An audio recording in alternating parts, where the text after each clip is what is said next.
የኢትዮጵያ መንግስት በጠቅላይነት ይወቀሳል፣ በከፋፋይነትም ይከሰሳል፣ በአህዳዊነትም በዘውገኝነትም ይፈረጃል፣ በጠባብነትም በተስፋፊነትም ይነሳል። እነዚህ ሁሉ የፍረጃ ታርጋዎች የሚለጠፉበት የኢትዮጵያ መንግስት ግን ሁሉንም ለማስታረቅ ህብረ ብሔራዊ አንድነት የሚል ትርክትን አንግቧል። ለመሆኑ የኢትዮጵያ መንግስት ትክክለኛ መልክ የቱ ነው?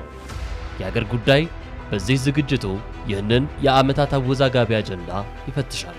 ህወሓት፣ ሻዕቢያ፣ ኦነግ እና ፋኖ እነዚህ ኃይላት እኮ አንዱ ሌላኛውን ከማፕ ላይ ካላጠፋው መኖር አልችልም ብሎ መንግስት መሃል ቆሞ the war of all against allን ያቆመ ማለት ነው። ኦነጋዊ አስተሳሰብ ነው ያለው ይላል። የፋኖ ትጥቅ ትግል እያደረግን ነው የሚሉ የሆነ ታጣቂዎች ደግሞ አይ ይሄ መንግስት ፋኖን አስታጥቆ ኦሮሞ የሚደፈጠጥበትን ስርዓት ወይም ደግሞ ዩኒታሪ ታይፕ ኦፍ ገቨርንመንት እያዋለደ ነው ወይ እየሰራ ነው ይላል። ይሄንን ሁለቱም ይሉና በጋራ ነው አብረው የሚሰሩት ይሄን መንግስት ነው። የብሔርተኝነትን ጉዳይ የተመራመሩበትና የጻፉበት ዶክተር ብርሃኑ ሌንጂሶ የዕለቱ ተጋባዥ ናቸው። ይሄ ወደ አዳዊን ወደ ነበረችው አሮጊቷ ኢትዮጵያ ሊመልሰን ነው የሚለው እንጂ ራሱ ነው አይደለም። ቡድኑ አለ ማለት ነው። እነሱን ይደግፋል፣ ወደ እነሱ እየተጠጋ ነው፣ እነሱን ይዞ ሊያጠፋን ነው የሚለው። ይሄኛው ደግሞ ይሄ ወደ ከፋፋዮቹ ነው የሚጠጋው፣ እነሱን ይዞ ሊያጠፋል። ሰው ሁለት ሌላ የሚጠፋፉ ኃይላት እንዳሉ ነው የሚያሳየው። የፖለቲካ ተንታኙ አፈወርቅ በደዊና ጋዜጠኛ ብስራት መለሰ አጀንዳውን ከሀገርም ያሻግሩታል። የኤክስፓንሽኒስት፣ የኢምፔሪያሊስት፣ የተስፋፊነትና የሌሎችን ንብረት የመሻት የመፈለግ ነው። ይሄ ደግሞ የጦር ሰባቂነት ነው የሚል ነገር እየተነሳ ነው። ሰዎች አንዳንዴ ለምሳሌ ኢትዮጵያ ሲባል በዚች በ1.1 ሚሊዮን ስኩዌር ኪሎ ሜትር ላይ የተዘረጋ ቆዳ ስፋት ያላት ሀገር ብቻ ጣፈንቷ በዚቹ ውስጥ የሚወሰን የሚመስላቸዋል። አይደለም። ጣፈንታችን በዚህ በቆዳ በመሬታችን ላይ ብቻ አይደለም የሚወሰን። ጣፈንታችን በአሜሪካ፣ ጣፈንታችን በአውሮፓ፣ ጣፈንታችን በኤዥያ ጭምር ይወሰን። ብሔራዊ ጥቅምን የምትናጠቀው እዛም ጭምር። ቀይ ባህርና አባይ አንድ ላይ አይፈሱ፣ ፖለቲካቸው ግን አንድ ላይ ነው የሚፈስ። የጠቅላይነት የከፋፋይነትና የኢምፔሪያሊዝም ፍረጃዎችና እውነታው በሀገር ጉዳይ እነሆ አሁን ይጀምራል።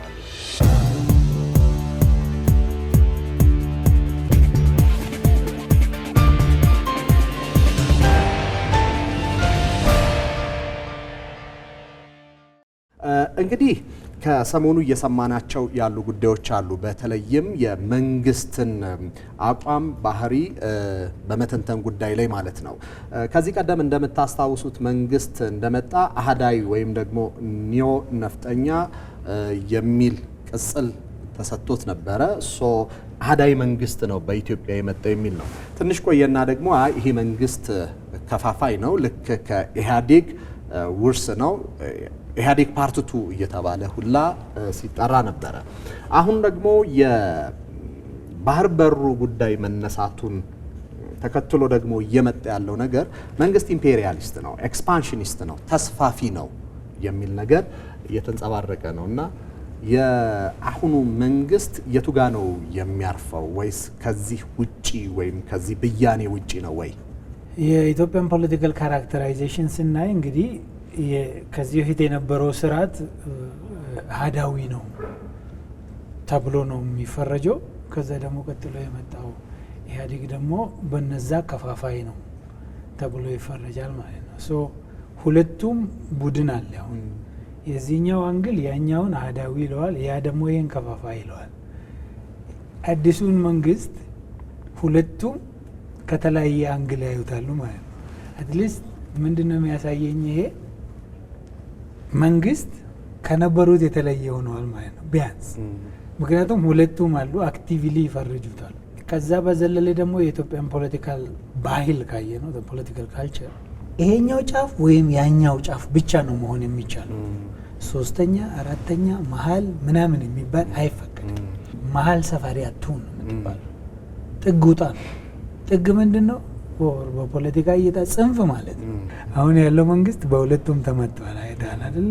ይሄኛው ከፋፋይ ብሎታል፣ ያኛው አህዳዊ ብሎታል። እና ደግሞ አዲስ እንትንም አለ ኢምፔሪያሊስት የሚል ኢምፔሪያሊስት እንግዲህ እቺ ያው በእኛ ሀገር ምናልባት ሞር ጤናማ እየመሰለ የመጣውን የባህር በር ጥያቄ በጣም ጠንካራም ነገር ነው አይደለ? በሀገር ደረጃ ስናየው ይህን የሚያህል ትልቅ የሀገራዊ ጥቅም አጥተን ዝም ብለን ቆይተናል። ይህን ነገር ለማስመለስ ወይም ደግሞ ሌጂቲሜት በሆነ መንገድ ለማግኘት የሚደረገው ጥረት ደግሞ አሁን ያለውን መንግስትና ህዝብን ምን ያህል ሊያቀራርብ እንደሚችል ይሰጋል። ፖለቲካል ካልኩሌሽን የሚሰሩ ሰዎች አዲስ ታርጋ ሰጥቶ የመምታት ነገር ነው ማለት ነው። ኦፍኮርስ ኢምፔሪያሊስት ሆነ አይሳካልም እንጂ በዚህ ዘመን ቢሳካ እኮ ኢት ኢዝ ኖት ባድ ቲንግ። ሞር ነገር ግን ማድረግን በተለይ ደግሞ ጤናማ በሆነ መንገድ የሚጠላ የለም። እነዚህ ካራክተራይዜሽኖች አንድም ከኛ ባህል ከፖለቲካ ባህላችን የሚመዘዙ መሆናቸው ቢኮዝ የኢትዮጵያን የፖለቲካ ስብራት ማከም ቀላል እንዳልሆነ እና ምን ያህል ዲፕ ሩትድ እንደሆነ ለማሳየት ነው። ሁለተኛ ሶስተኛ ምናምን አማራጭ ተብሎ ከዚህ በፊትም ተሞክሮ ነበር። ሶስተኛ አማራጭ ማምጣትም ኢት ኢዝ ኖት ኢዚ ቲንግ። ግን ያ አማራጭ ካልመጣ ደግሞ የነበረን ፖለቲካል ባህል በራሱ ምን ያህል ብልሹና ሁሉንም ነገር እዛው ጭቃ ውስጥ የመርገጥ ነገር እንደሆነ የሚያሳይ ነው። ትልቁ ነገር ግን መንግስት አትሊስት ከነበሩቱ የተለየ መሆኑን አዲስ መንገድ መሆኑን የሚያሳይ ነው ማለት ይቻላል። አንደኛው ይህንን መንግስት ለምን ተወጓለ ስትለው ይሄ መንግስት አሃዳዊ ነው፣ የነፍጠኛ ስርዓትን ዳግም ኢትዮጵያ ውስጥ ሪስቶር እያደረገ ነው ብሎ ያምንና ይህን መንግስት ይወጋል። ባገኘው አጋጣሚ ሁሉ ይህን መንግስት ሲሰድብም ሲወጋም ይውላል። ሌላኛውን ሳይድ ደግሞ ይህን መንግስት ለምን ተወጓለ ስትለው ይሄ መንግስት ዘውገኛ ነው፣ ዘውጌ ብሔርተኛ ነው፣ ከፋፋይ ነው፣ ወይም ደግሞ ኢትኒክ ፌዴራሊዝምን ፕሮሞት የሚያደርግ ነው ሲል ታገኘዋለህ። ይሄ አይደለም፣ ይሄ ብቻ አይደለም። ፈኒ ፓርቱ ማለት አንድን መንግስት ሁለት ተጻራሪ ኃይሎች የሚወጉበት ምክንያት እርስ በርሱ የሚጻረር መሆኑ አይደለም የሚያስቀው። ይሄንኑ መንግስት በጋራ ይወጉታል። አሃዳዊ ስለሆነ ነው መወጋው የሚለው፣ ኤትኒክ ፌዴራሊስት ስለሆነ ነው መወጋው የሚለው በጋራ ነው የሚወጉት። አሃዳዊ ነው ስትል አንድ ነገር በእኛ ሀገር ፖለቲካል ኮሚኒቲ ውስጥ እንዴት ነው ፒክቸር እየተደረገ የመጣው? አሃዳዊነት የሆነ አስፈሪ ነገር፣ ሁሉ ነገሩ መጥፎ የሆነ ነገር አድርጎ ይመሳል ነገር አለ። ፌዴራሊዝም ሲባል ለምሳሌ ኦንሊ ፌዴራሊዝም የኢትዮጵያ ህዝብ አሁን ፌዴራሊስት ነን የሚሉ ሰዎች ኦንሊ ፌዴራሊዝም ኤትኒክ ፌዴራሊዝም የሚመስላቸው ሰዎች አሉ። ወይም ደግሞ የብሔር ፌዴራሊዝም ብቻ። ፌዴራሊዝም የተለያየ አማራጭ እንዳለው፣ ዩኒተሪ ሁሉም መጥፎ እንዳልሆነ አንድ መነገር አለበት። መሀል ስትላው ለምሳሌ እንደ ሀገር የመጣንባቸው መንገዶች ማየት ይችላል። የደርግን ስርዓት ሚሊተሪ ዩኒተሪ ታይፕ ኦፍ ገቨርንመንት አርግቶ የሚስሉ ሰዎች አሉ። ወታደራዊ አህዳዊ መንግስት ነው ብሎ የሚስሉ ሰዎች አሉ። ኢህአዴግ ከመጣ በኋላ ያለውን ስርዓት እንወስደው። ኢህአዴግ ከመጣ በኋላ የፌዴራል ስርዓቱ ምን አይነት የፌዴራል ስርዓት ነበር? ለኔ በፌዴራሊዝም ስም የተቀመጠ ዩኒተሪ ታይፕ ኦፍ ገቨርንመንት ነበር። ለዛውም ደፍጣጭ የሆነ አምባገነናዊ የአሃዳዊ መንግስት ነበር ኢትዮጵያ ውስጥ የነበረው። ለምን? አብዛኞቹ ክልሎች ራሳቸውን በራሳቸው ያስተዳድራሉ የሚለው ህገ መንግስት ላይ ወረቀት ላይ የሰፈረ አንቀጽ፣ በተግባር መሬት ላይ ስትወርድ ግን እያንዳንዱን ክልሎች ከጀርባ ሆኖ የሚያስተዳድር ከማዕከላዊ መንግስት የሚሾም አካል የነበረበት ጊዜ ነበር። ያንን ስርዓት ነው ፌዴራላዊ ስርዓት እያልን የነበረው። አሁን የብልጽግና ወይም ደግሞ የጠቅላይ ሚኒስትር አብይ አህመድ መንግስት ወደ ስልጣን ሲመጣ ያደረገው ነገር ምንድን ነው?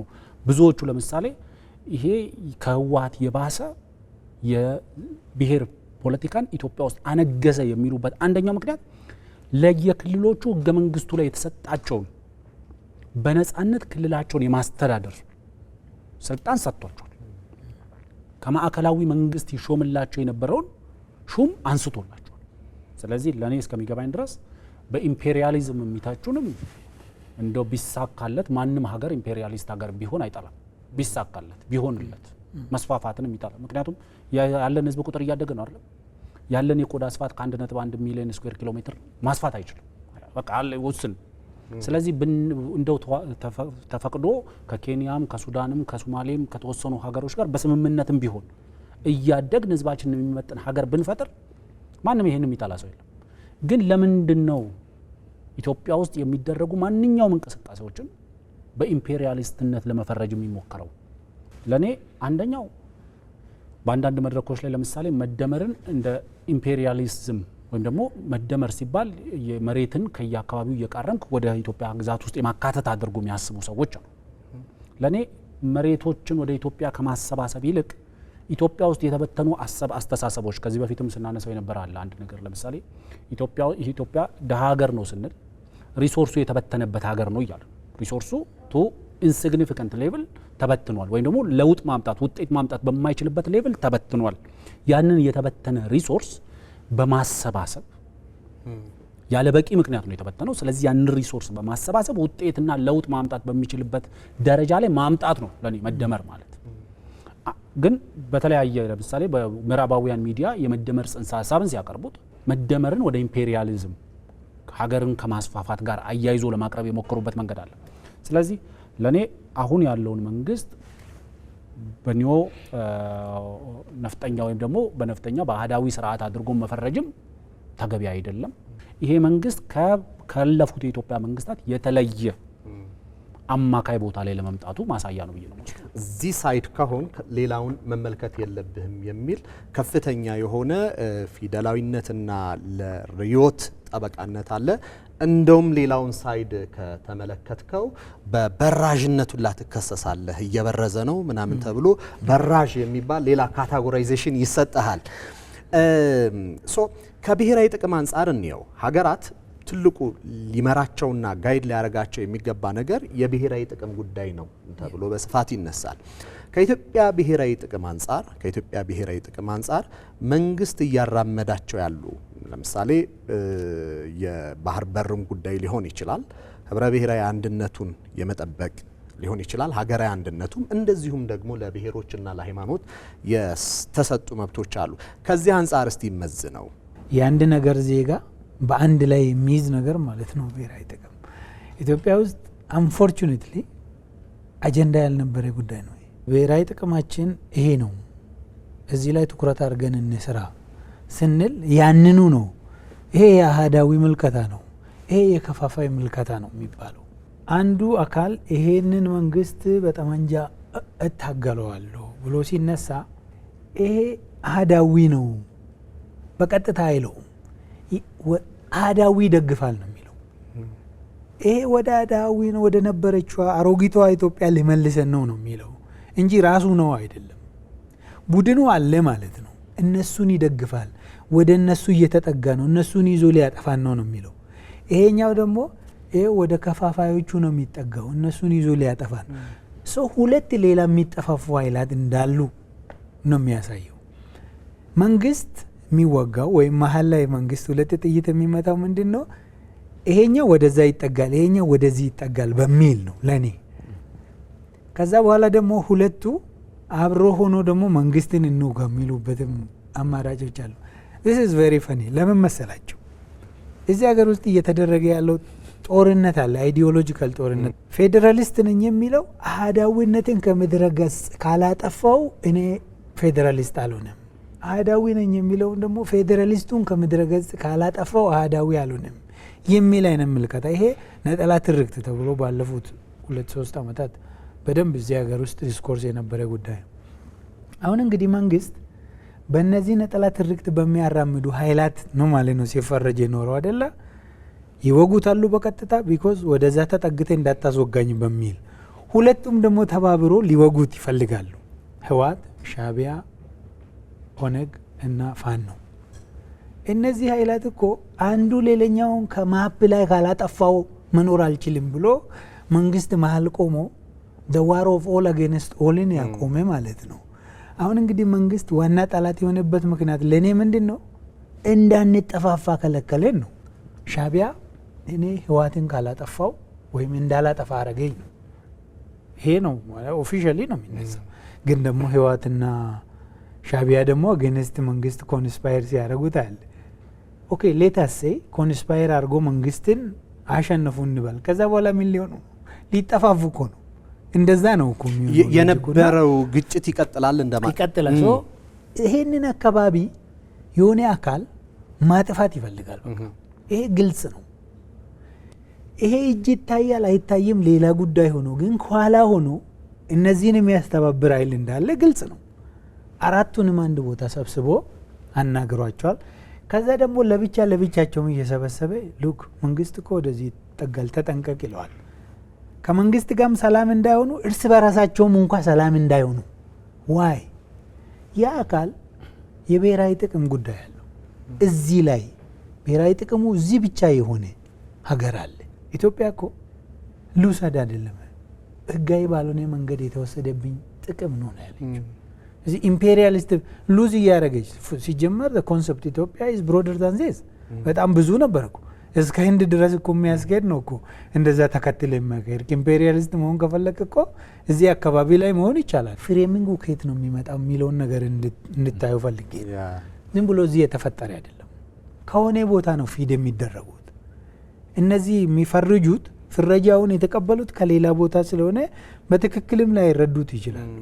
ዋይ ቢኮዝ ይሄ ኃይል እንደዚህ እያረገ የራሱን ብሔራዊ ጥቅም ማስከበር የሚፈልግ ኃይል ስለሆነ ስለዚህ ኮንሽስ ሆነን ነክተን የኢትዮጵያ ብሔራዊ ጥቅም ምንድን ነው ሲጀመር አናቆም እኮ እስከ ቅርብ ጊዜ ድረስ እኮ ይሄን ነገር እንደ ሀገር እንደ ዜጋ እንደ ህዝብ የኛ ብሔራዊ ጥቅም ያለ ውሃችን ልማታችንን ማረጋገጥ አንችልም።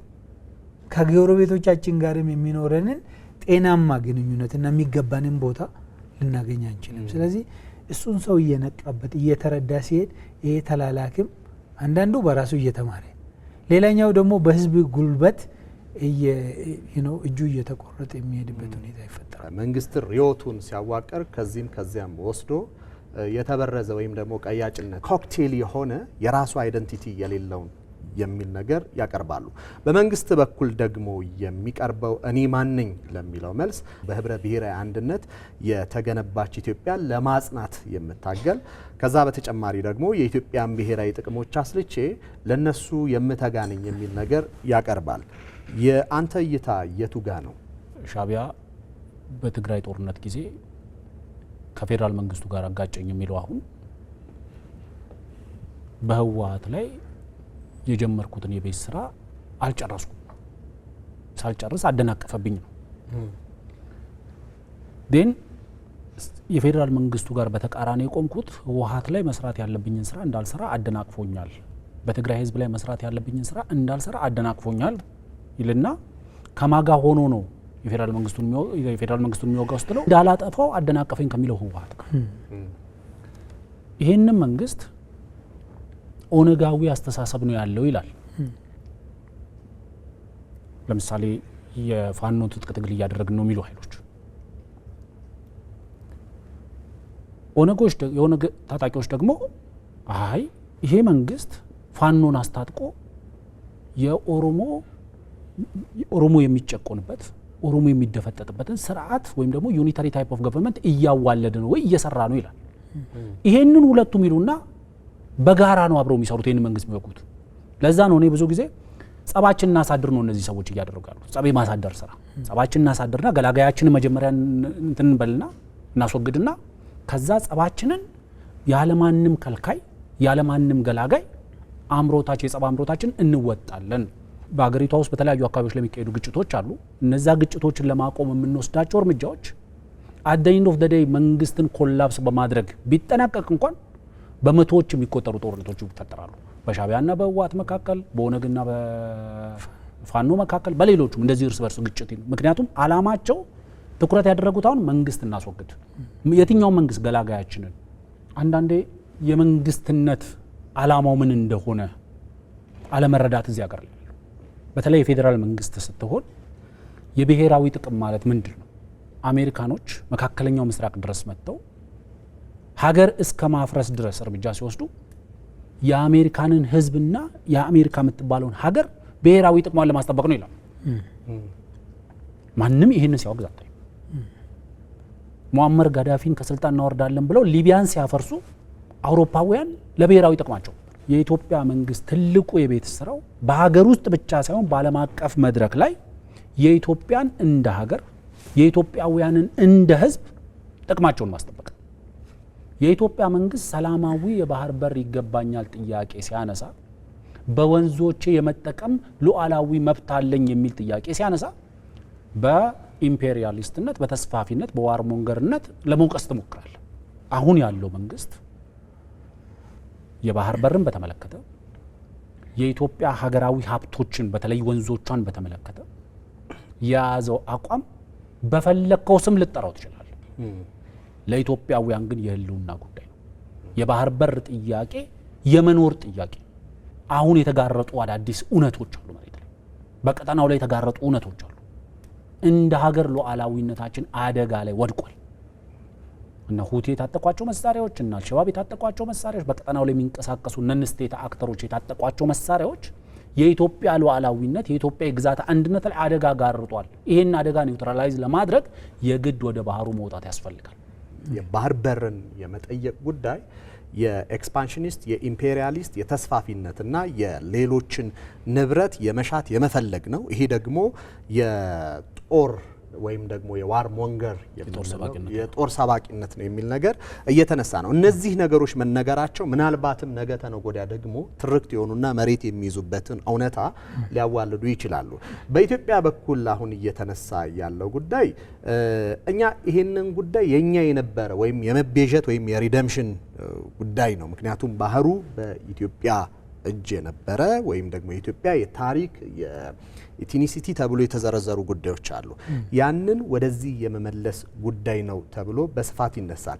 መንግስት ከዚህ አንግል አንጻር ወይም ደግሞ ከውጭ የሚመጡበትን ጫናዎች ከመከላከል አንጻር ምን አይነት ሪቶሪክ ምን አይነት ደግሞ ምላሾችን ሊያራምድ ይገባል የሚለውን እንመልከተው። ኢትዮጵያ ታሪካዊ የሆነ ትስስር አላት ወይስ የላትም ከባህር በር ጋር? የመጀመሪያው ጥያቄ አላት አይደለ? ለዘመናት የባህር በር የማንነቷ መገለጫ የሆነች ሀገር ነች ኢትዮጵያ ማለት። ያለምንም ቮት ያለምንም ድምፅ የባህር በርን አታ የዓለማችን ትልቋ ሀገር የሆነችው ኢትዮጵያ ነች። ምን ብላ ነው ያጣችው ኢትዮጵያ? ዲድ ኢትዮጵያ say anything about it? ምንም አላለችም። ስለዚህ ጥያቄው ባህር በር እናገኝ አይደለም እኮ፣ የባህር በራችንን ያጣንበት መንገድ ትክክል አይደለም ነው። ኤርትራኖች ነፃ የመሆን ላይ ሪፈረንደም እንዳያደርጉት ሁሉ ኢትዮጵያኖች ብሔራዊ ጥቅማቸውን በዚህ ልክ የሚገድብ ነገር ላይ ሴይ ሊኖራቸው ይገባ ነበር። ስለዚህ ኢትዮጵያ እየጠየቀች ያለችበት መንገድ እነሱ ለነሱ በሚያመች መንገድ ፍሬም በሚያደርጉት መንገድ አይደለም። ይሄም ትልቅ ሂውጅ የሆነ ብሔራዊ ጥቅምን ያጣችበት መንገድ ትክክል አይደለም። ፍሮም ጌት ጎ ከ1991 ጀምሮ ነው ጥያቄው እንጂ አሁን ዛሬ መስፋፋት ፈለገች መንግስት ስለተቀየረ። ኦፍኮርስ ባለፉት 27 ዓመታት የነበሩ ስልጣን ላይ የነበሩት ይሄንን የሚያነሳውን ሰው እንዴት ሲፈርጅ እንደነበረ እናውቃለን። ሪጅኑ ራሱ የተሰራበት የተሳለበት መንገድ ኢትዮጵያን ከባህር በር የመግፋት ከውሃዎች የመግፋት ነሰሰርሊ ቀይ ባህርና አባይ አንድ ላይ ያፈሱ ፖለቲካቸው ግን አንድ ላይ ነው የሚፈሱ። የተሳሰረ ነው፣ ነክሰስ አለው። ኢትዮጵያ ያለ ፍቃዷ ያለ ፍላጎቷ የባህር በር የተዘጋባት ብቸኛ ሀገር ነች በዓለም ላይ። አባይንም ስታይ ዩዥዋሊ የዳውን ስትሪም አፕ ስትሪም ዲያሌማ ወይም ዳይናሚክስ የሚባለው የላይኛው ተፋሰስ ሀገሮች ውሃን በመጠቀም ወይም በመገደብ የታችኛው ተፋሰስ ሀገሮች ብዙ ውሃ እንዳያገኙ ያደርጋሉ የሚል ስጋት ነው። ኢትዮጵያ ላይ ብቻ ነው የሚገለበጠው። የታችኛው ተፋሰስ ሀገር የላይኛውን ተፋሰስ ሀገር በህግ አስራ ያውም በቅኝ ግዛት ህግ አስራ የምትጫወትበት እና we are tired of being this እንደዚህ አይነት ነንሴንስ ሲቹዌሽን ውስጥ መኖርና ያንን በትክክል ፍሬም አድርጎ ህዝቡ እንዲረዳ አድርጎ ይሄን ግድብ በጣም በሚገርም ሁኔታ በራሱ ገንዘብ ይሄ ህዝብ አዋጥቶ ትምህርቱ ነው የሚበልጠው ከግድቡ በላይ የተደረገበትን ነገር ሰብሮ መጥቷልና ይሄኛው ሌላኛው ኢንጀስቲስ በዚሁ መንገድ ሊሰበር እንደሚችል ግን ግልጽ። ለምን ኢንተርናሽናል ኮሚኒቲው ይሄንን ነገር ልክ እንደኛ ይፈልገዋል። ለምንድን ነው የሚፈልገው? ኢትዮጵያ እዚህ አካባቢ ላይ ባህር በር አካባቢ መኖሯ የብዙ አያላን ሀገራትን ጥቅም ያስከብራል። ከዛ አልፎ ተርፎስ ይሄ በጣም ሂውጅ ፖፑሌሽን ነው። ከዚህ ወደ አውሮፓ የሚፈልሰው ህዝብ እዚህ በሚገኝ ልማት የሚታሰር መሆኑንም ያውቃሉ። ሶ አት መልቲፕል ሌቨል ድጋፍ ያገኘ ጥያቄ ስለሆነ የመጨረሻ ጩኸት ኤክስፓንሽኒስት ነው፣ ሊወር ነው፣ ምን ሊያደርግ ነው። እነሱ በሚሉት መንገድም እንደዚህ የሚድበሰበስም ነገር አይደለም።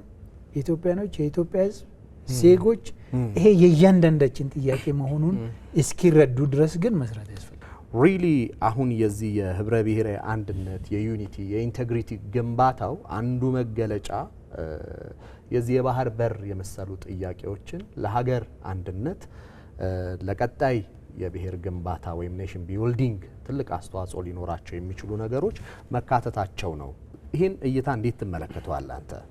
የራስን ርዕዮተ ዓለም ለራስህ መልክዓ ምድር ለራስህ ህዝብ ለራስህ ነባራዊ ሁኔታ የሚሆን ርዕዮተ ዓለም ይዞ መምጣት ኢንካሬጅ መደረግ ነው ያለበት። ዲስካሬጅ አይደለም ልታደርገው የሚገባው። አንዳንዴ ይህንን መንግስት በህብረ ብሔራዊ አይደለም ነው ወደሚል አተካሮ መግባት ለኔ ኢቭን ኢትስ ጀስት እንትን ነው የሚሆነው፣ ዌስት ኦፍ ታይም ነው የሚሆነው። ምክንያቱም እንደ ሀገር ልንኖርበት የምንችላቸው ወይም ደግሞ እንደ ሀገር ያሉ ማይቀየሩ እውነቶች አሉ። ይህ ሀገር የተለያዩ ህዝቦች በጋራ አብረው የሚኖሩበት ሀገር ነው። ይህንን እውነት አላቅም ልትል አትችልም። አማራ የለም ልትል አትችልም። ኦሮሞ የለም ልትል አትችልም። ሌላውም የለም ልትለው አትችልም። መሬት ላይ ያለው እውነት ነው።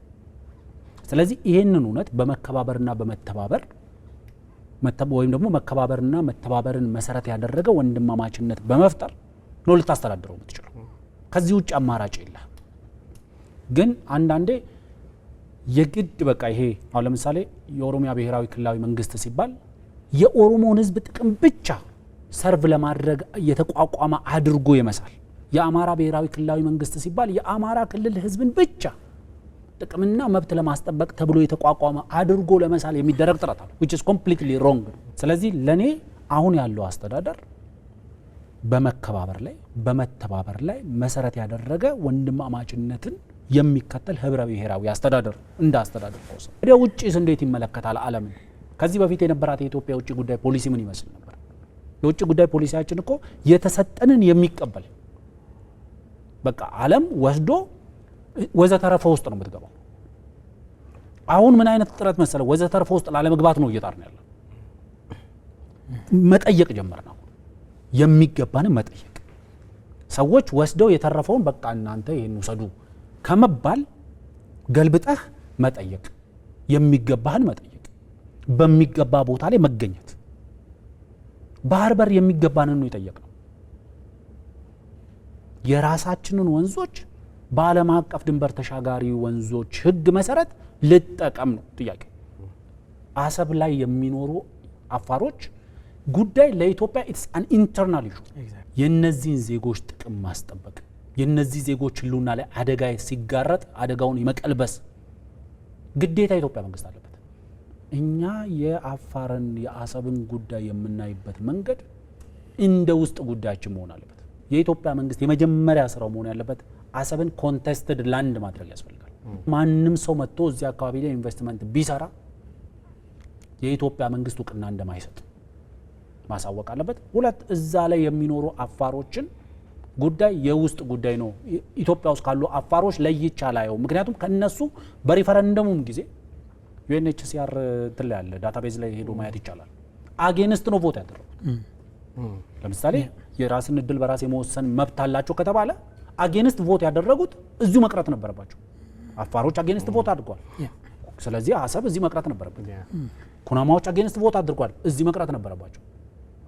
ግን አጌንስት ቮት ያደረጉትን ጭምር በሙሉ ደምራ አሴኔሽን ስቴት ኤርትራን ቆጥሮ ሪፈረንደሙ የተካሄደው በዚህ መልኩ ነው።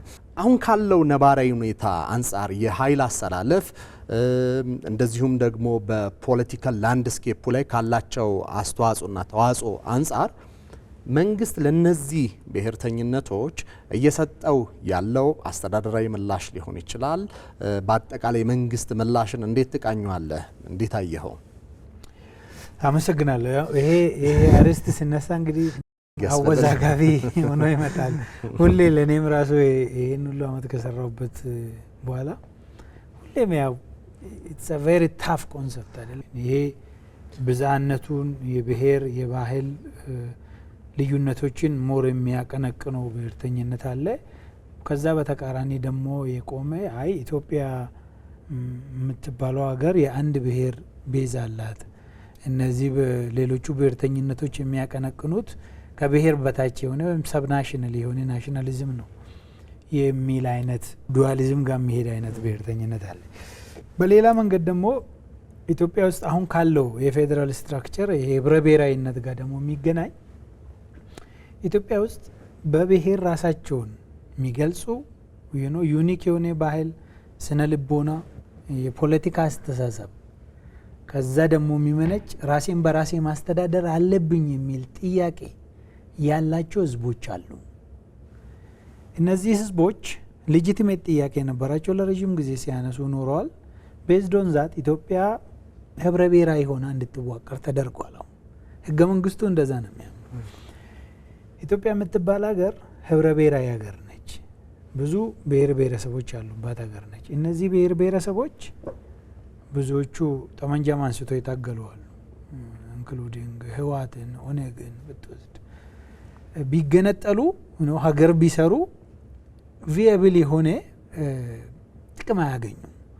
ስለዚህ እነዚህ ህዝቦች አንድ ላይ መሆናቸው ወይም ደግሞ ጣፋንታቸው እጅግ የተሳሰረ ስለሆነ በክልላቸው ወይም በአካባቢያቸው ራሳቸውን በራሳቸው እያስተዳደሩ በፌዴራል ደረጃ ደግሞ የጋራ የሆነ ማስተዳደር ኖራቸው አብሮ ቢኖሩ የተሻለ ይሆናል በሚል አሁን ያለው የፌዴራል አወቃቀር መጥቷል ማለት ነው።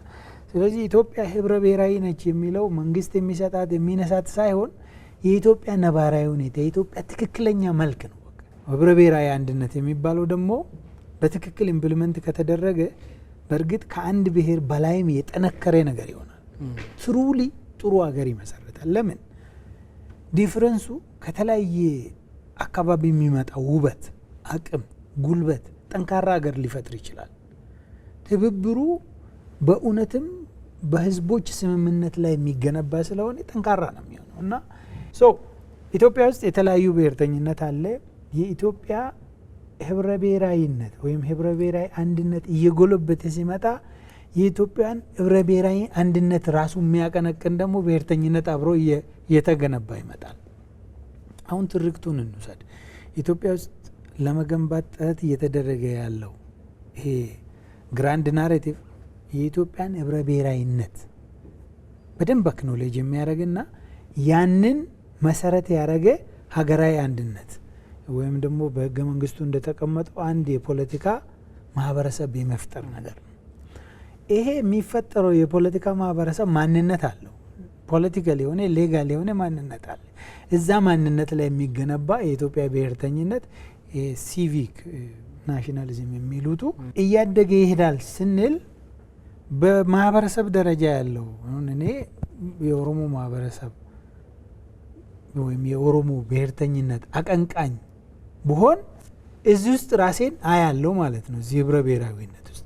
ስለዚህ ሁለቱንም የማንጸባረቅ ሁለቱ ደግሞ ከዚህ በፊት እንደሚባለው አሁን በጣም ጉምቱ ፖለቲከኛ የሚባለው ኦሮሞና ኢትዮጵያ ምናምን ብሎ ሲያወዳድር ታያለ።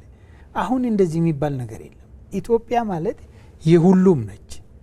አንዱን ከውስጥ ስታወጣና ጎን ላይ ስታስቀምጥ ወይ ኢትዮጵያ አትኖርም ማለት ነው እንጂ ሚቹዋሊ ኤክስክሉሲቭ አይሆኑም። እና ብሔርተኝነት በጊዜ ሂደት እየተገራ ኮኤግዚስት እያደረገ የሚሄድበት ሁኔታ ይመጣል። አሁን መጀመሪያ ላይ ያነሳ ነው መጀመሪያ ጠላት መስሎ የመጡ እንደገና ደግሞ አብሮ ተባብሮ ደግሞ የሆነ የጋራ ጠላት ለመታገል እነዚህ ኤክሰርሳይሶች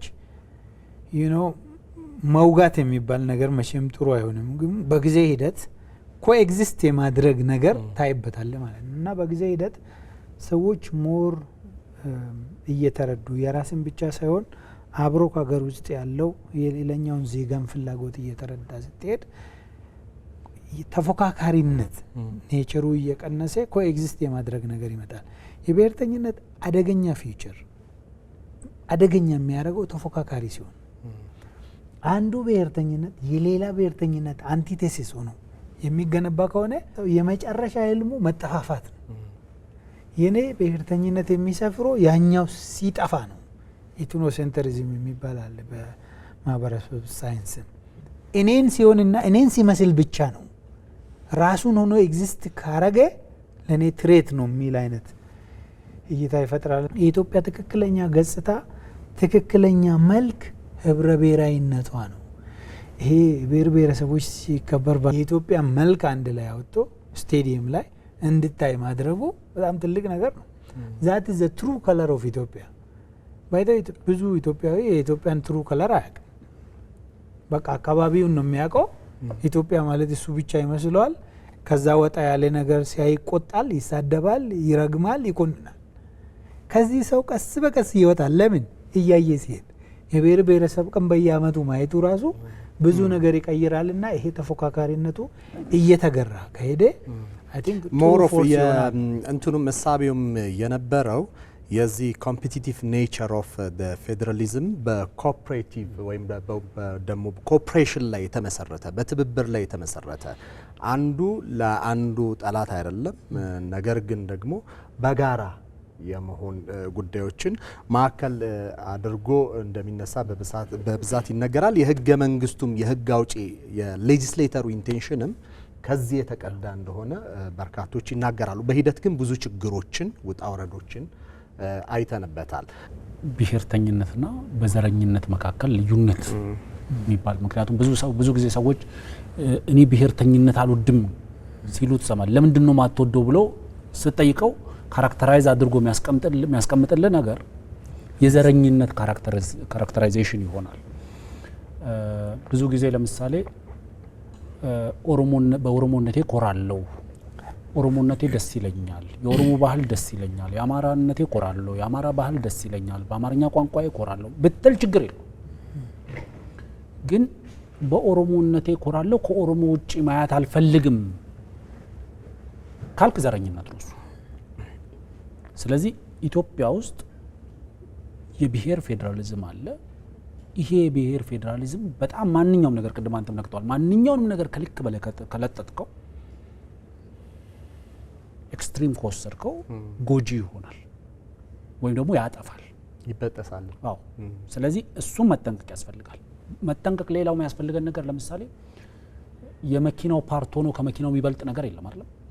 በቃ ኢትዮጵያ የምትባል መኪና አለሽ ካልን አንዱ ኢንጂኑ ሊሆን ይችላል፣ አንዱ ጎማው ሊሆን ይችላል፣ አንዱ መሪው ሊሆን ይችላል፣ አንዱ ወንበሩ ሊሆን ይችላል። አንዱ ግን የመኪናው ፓርት ከመኪናው አይበልጥም።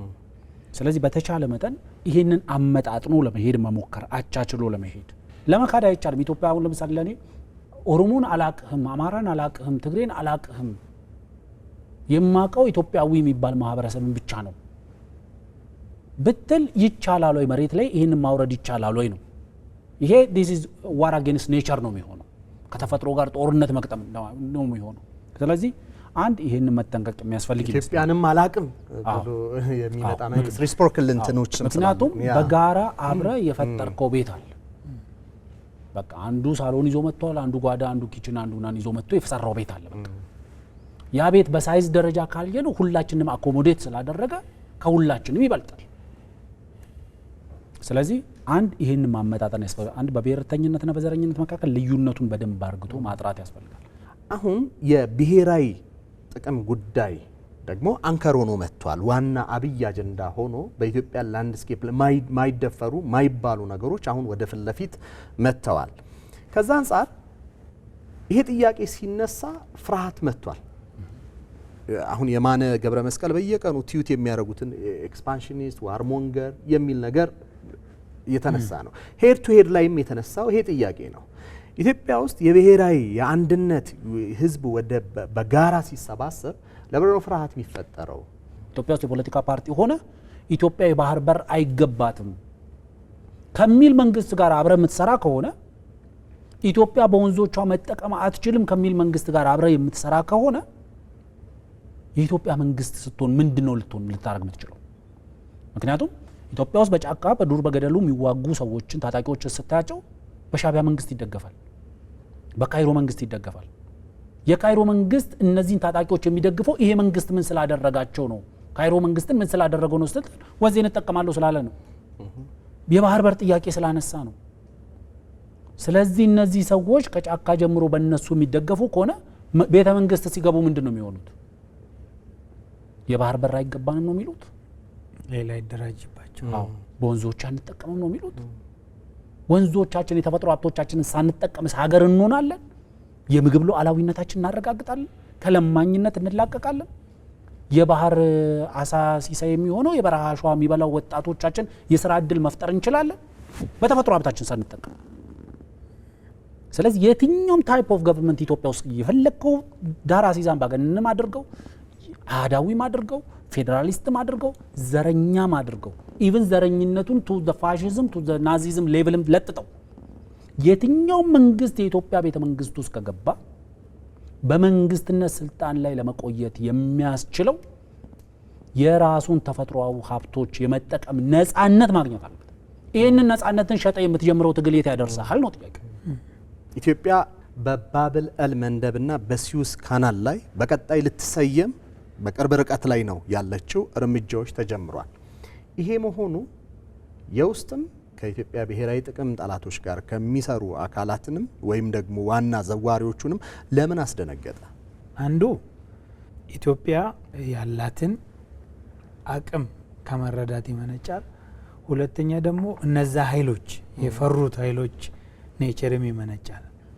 ኢትዮጵያ ባይዘ ወደንም ጠላንም ምንም ተራበች ደሃነች አላደገችም ምናምን ቢባልም እዚህ ሪጅን ውስጥ እንደ ኢትዮጵያ ሱፐር ፓወር ሀገር የለም። አንከር ስቴት ነች። የሚገርም ታሪክ ያላት በአፍሪካ ደረጃ በጣም ትልቅ የህዝብ ቁጥር ያላት ያውም ወጣት። አሁን ደግሞ በብሔራዊ ጥቅም ሲቃኝ የተማረው ወጣት ወዴት ሊሄድ እንደሚችል በደንብ ካልኩሌት ያደርጋሉ። በሪሶርስ ከታየች ኢትዮጵያ ባይዶ ለግብጽ ብቻ ስለ አባይ ብቻ አወራን እንጂ አካባቢውን በሙሉ የውሃ ምንጭ እኮ ነው። የአፍሪካ የውሃ ማማ እኮ ነው የምትባለው። ለእያንዳንዱ እኮ ንጹህ ውሃ ፍሬሽ ወተር እየላግን እኮ ነው የምናጠጣው። ሶማሊያን ብትወስድ፣ ኬንያን ብትወስድ፣ ሱዳን፣ ደቡብ ሱዳን፣ ጅቡቲ ጭምሮ በቧንቧ እንልካለን። እዚህ ውሃ ከኛ ነው የሚያገኙት። ይህንን ብታቆም ሊያመጣ የሚችለውን ጫና ካልኩሌት ያደርጋሉ። እዚህ አካባቢ ላይ ያላትን ቦታ በትክክል ለማረጋገጥ ከተፈለገ ውሃ ላይ ትኩረት ማድረግ ብቸኛ አማራጭ that is the gateway። ፍራቻ የፈጠረው እነዚህ ሁለቱ ናቸው። አንደኛ ከውጭ የሚላኩ እነዚህ ዝም ብሎ እስካሁን እኛም በዛ ልክ ያልተጠናከር እጃቸውም ረዥም እጃቸው ውስጥ ገብቶ ሀገሪቷ በውስጥ በእርስ በርስ ጦርነት እንድትታመስ ሲያረጉ የኖሩ የስራ ባህሉ እንዲላሽቅ እነዚህ ሰዎች ከዚህ በኋላ ረዥም መንገድ መሄድ እንደማይችሉ እኛም እናውቃለን፣ እነሱም ያውቃሉ። ፍራቻው ግን በቀላሉ የሚቆምም አይደለም። ሰዎቹ ፍራቻቸውን የሚያሸንፉበት መንገድ ይስሩበት። የኛዎቹ ከውስጥ የሚላላኩቱ እንዳልኩ አንዳንዶቹ እየተማሩ ይወጣሉ። ፎር ሹር እየተማሩ እየገቡ ያሉ አሉ አይደል እንዴ? ታጥቆ የነበሩት እኮ ገብቶ የመጀመሪያ ዴይ ዋን ላይ ስለ ግብጽ ነው እኮ የሚያወሩት ቢኮዝ ስለተማሩ። የቀሩት ደግሞ አይ እኔ በቃ ሀገራዊ የሚባል ነገር አላቅም፣ ብሔራዊ ጥቅም የሚባል አላቅም፣ እኔ እዚሁ እስክሞትል ከሰከሳለሁ የሚልም ደግሞ ካለ ያው ጊዜ ይፈተዋል። ፍራቻው ኢትዮጵያ በአፍሪካውያን ስነ ልቦና ላይ የምትፈጥረው ጫና አለ ብሎ ከማሰብም ነው የሚመነጨው። ብዙ ጊዜ አሁን ለምሳሌ የኢትዮጵያ የባህር በር ጥያቄ ስታነሳ፣ በኢትዮጵያ በወንዞቿ የመጠቀም ጥያቄ ስታነሳ ይሄን ጥያቄ እንደ መንግስት የትኛውም ሀገር መንግስት ያለመደገፍ እድል የለውም። በቃ መደገፍን ግድ ይላል። ምክንያቱም ኢትዮጵያ የባህር በር አያስፈልጋትም አይገባትም ማለት አትችልም። የትኛውም ሀገር መንግስት ብትሆን ኢትዮጵያ በተፈጥሮ ሀብቶቿ በወንዞቿ አትጠቀም ማለት አትችልም። የትኛውም ሀገር መንግስት ብትሆን ግን በመንግስት በአደባባይ የሚደግፉና በተለያየ በውስጥ በኢንተለጀንስ በሴክሬት ሰርቪሳቸው በተለያየ መንገድ ከኢትዮጵያ አጌንስት የሚቆሙ ኃይሎች አሉ። ምክንያቱ ዋነኛው ለኔ ኢትዮጵያ በአፍሪካውያን ጭንቅላት ውስጥ የምትፈጥረው መነቃቃት አለ። ለምሳሌ ነጭ ቀኝ ገዢዎች እንደማይሸነፉ ያስብ የነበረ በቃ we are born ለነሱ ለመገዛት ብሎ ያስብ የነበረ ጥቁር ሰው ጥቁር ኢትዮጵያውያን ጣሊያኖች ሲያሸንፉ ቀኝ ገዢዎቹ ለካ መሸነፍ ይችላሉ ብሎ በመላው አፍሪካ እንቅስቃሴ ያደረገና ጠራርጎ አስወጣ። ለምሳሌ ማንዴላ ሎንግ ዎክ ቱ ፍሪደም በሚለው መጽሐፉ ላይ እጅግ አስገራሚ ብሎ ከጠቀሰው አንደኛው ወደ አዲስ አበባ ሲመጣ ኢትዮጵያዊ ጥቁር ፓይለት በማያቱ ይገርማል። ጥቁሮች አውሮፕላን ማብረር አይችሉም የሚለውን በማንዴላ ጭንቅላት ውስጥ የነበረ አስተሳሰብ። ምክንያቱም አስገረመኝ ነው የሚለው ሂስ ያወርዳል እዛ ላይ ጥቁሮች ሊያበሩ አይችሉም ብዬ አስብ ነበር። ያንን ማንዴላ ጭንቅላት ውስጥ የሰበረው ኢትዮጵያዊ ፓይለት አውሮፕላን ሲያበር በማየቱ የኢትዮጵያ ህዳሴ ግድብን ስታሳካ በመላው አፍሪካ የተፈጠረ መነቃቃት አለ። ለምሳሌ እዚህ ዲአርሲ አካባቢ ደጋግመ ምሳሌ አንስተናል። ኢንጋዳምንም እናነሳለን። ኢንጋዳም 80 ቢሊዮን ዶላር ይፈልጋል ፕሮጀክቱ ለመተግበር። ስለዚህ ማንም ይሄንን ፋይናንስ ላይ ያደርግ አይችልም። ዴን የዲአርሲ ሰዎች አሁን ምንድን ነው እያሉ ያሉት? እንደ ኢትዮጵያውያን እኛ ውሃ ላይ ብቻ አይደለም እኛም ተፈጥሮ ሀብታችን ለምሳሌ በቅርቡ በዋይት ሃውስ የተፈረመውን የዲአርሲና የሩዋንዳን ስምምነት ይኸው አሜሪካ ፕሬዚደንት ምንድን ነው ያሉት? ከዚህ ስምምነት እናንተ ሰላም ታገኛላችሁ፣ እኛ ማዕድን እናገኛለን እኮ ነው። ሊትራሊ ነው እኮ። አፍሪካውያን ዩራኒየምን ወደ ውጭ በመላክ ከየትኛው አህጉር ከፍተኛ ድርሻ አለ። በጨለማ ውስጥም በመኖር ደግሞ ከየትኛው አህጉር ከፍተኛ ድርሻ አለ። ስለዚህ በራሳችን ተፈጥሮ ሀብታችን አልምተን መጠቀም እንችላለን የሚል እሳቤ በአፍሪካውያን መፈጠሩ፣ በአፍሪካ መሬት ላይ መፈጠሩ አደጋ የሚጋርጥባቸው ሰዎች አንዳንዴ ለምሳሌ ኢትዮጵያ ሲባል በዚች በ1.1 ሚሊዮን ስኩዌር ኪሎ ሜትር ላይ የተዘረጋ ቆዳ ስፋት ያላት ሀገር ብቻ ጣፈንቷ በዚቹ ውስጥ የሚወሰን የሚመስላቸዋል። አይደለም። እጣፈንታችን በዚህ በቆዳ በመሬታችን ላይ ብቻ አይደለም የሚወሰነው። እጣፈንታችን በአሜሪካ፣ እጣፈንታችን በአውሮፓ፣ እጣፈንታችን በኤዥያ ጭምር ይወሰናል። ብሔራዊ ጥቅምን የምትናጠቀው እዛም ጭምር ነው።